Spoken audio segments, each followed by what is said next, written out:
Hello हजुर यहाँ सबैलाई नमस्कार। यो आज म केदारनाथको बाटोको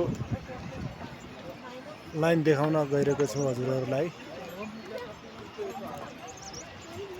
जो यो छ 2013 को भन्दा पहिलाको बाटो यो देख्न सक्नुहुन्छ।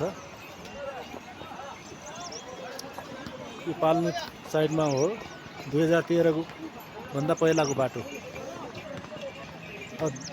जुन 2013 को आपदापछि बनाएको बाटो यो ल्यान्चुली हेलिप्याड भन्छ।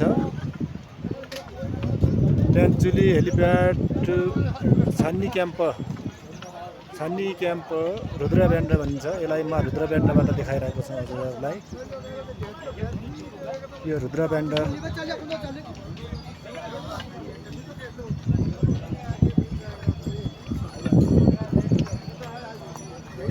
र यहाँ बरफहरू पनि खोलाहरूमा बरफहरू पनि छ। अझै बरफ गलेको छैन।